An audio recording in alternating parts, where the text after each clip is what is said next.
এবার বিয়েটা সহজ করে ফেলেন। করার পর স্বামী স্ত্রী তাদের মধ্যে যে সম্পর্কটা, এই সম্পর্কটা শুরু হবে 2 রাকাত সালাত থেকে। প্রথম রাতে 2 রাকাত সালাত পড়ে নেবেন ওযু অবস্থায়, সালাত পড়ে ডিসকাস করবেন জীবনের উদ্দেশ্যগুলো সম্পর্কে। ফ্যান্টাসির কারণে এমন কিছু করে যায় না প্রথমে, যাতে করে সে আবার আতঙ্কিত হয়ে পড়ে। সময় দেন, তাকে টাইম দেন, তার সাথে নরম হন, কোমল হন। বিকজ একটা মেয়ে, যারা সতীসাধী মেয়ে, তারা পুরুষকে গ্রহণ করার আগে খুব ভালো করে তাদের মনের মতো একজন মানুষ তারা কল্পনা করে, প্রত্যাশা করে, এবং আতর্কিত বিষয়গুলো তারা খুব একটা পছন্দ করে না। ঠিক আছে? আর পুরুষের সাইকোলজি কিন্তু ডিফারেন্ট। পুরুষ কিন্তু ওভার এগ্রেসিভ হয়ে যায় অনেক সময়। সো তাকে টাইম দেন, তাকে সময় দেন, আপনাকে বোঝার সময় দেন, কথাবার্তা বলেন, কন্টিনিউ করেন। দেন আপনি অবশ্যই 2 রাকাত সালাত পড়বেন। সালাত পড়ে আল্লাহর কাছে দোয়া করবেন দুজনে। দোয়া করার পর আল্লাহুম্মা ইন্না জান্নিবনা শাইতান ওয়া জান্নিবাশ শাইতান মা রাযাকতানা, এই দোয়াটা পড়তে ভুলবেন না। এই দোয়া পড়ার পরে আপনি আপনার ভালোবাসার ইজহার করেন।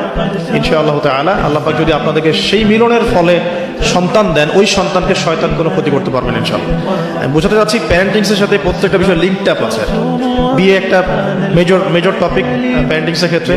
আপনার এনভায়রনমেন্ট, আপনার স্বামী স্ত্রী আন্ডারস্ট্যান্ডিং, এই যে মিলনের সময় দোয়া পড়া, এবং এরপর দেখা গেল যে এক সময় আপনার স্ত্রী কনসেপ্ট করলো বা সে গর্ভবতী হয়েছে। এখন আপনার রেসপন্সিবিলিটি বেড়েছে।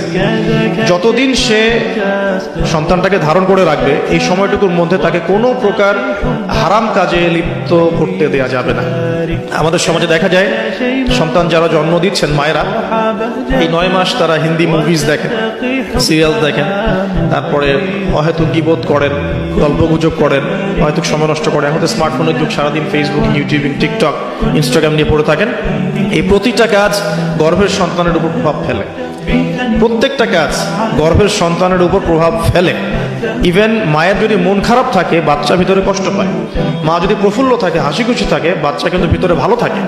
মেডিকেল সায়েন্স পড়েন, আমরা প্যারেন্টিংস নামে একটা বই সাজেস্ট করছি, ওই বইটা পড়ে দেখেন, ডিটেলস সব লেখা আছে। তো মায়ের এখানে সময় কাটানোটা খুব ইম্পর্টেন্ট। কিভাবে আমরা সময় কাটাচ্ছি?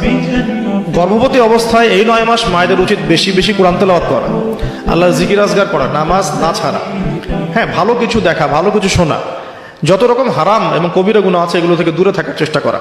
এরপর ইনশাআল্লাহ সন্তান ভালো হবে। আল্লাহ পাক দোয়া করি সন্তান যেন সুস্থ স্বাবলম্বী হয়। পাশাপাশি মেডিকেল চেকআপসগুলো নিয়মিত করাবেন, কারণ এটা খুব ইম্পর্টেন্ট ফ্যাক্ট। অনেক সময় দেখা যায় যে আমরা মানে পর্দার যেহেতু একটা বিধান আছে, তো পর্দার বিধান পালন করতে গিয়ে আমরা দেখা যায় আলট্রা করাবো না, আমরা এই ডক্টরের কাছে নিব না, হ্যাঁ, আমরা নর্মাল করাবো, বাসায় করাবো, হসপিটালে নিব না, কিছু ওভার এগ্রেসিভ থিঙ্কিংস চলে আসে আর কি। পর্দা করবো, তাহলে মহিলা ডাক্তার দেখাতে হবে, আলট্রা খুঁজে বের করতে হবে, কে আলট্রা মহিলা ডক্টর আছে আলট্রা করতে পারে খুঁজে বের করতে হবে, ক্লিনিক সেভাবে পরিবেশ তৈরি করতে হবে।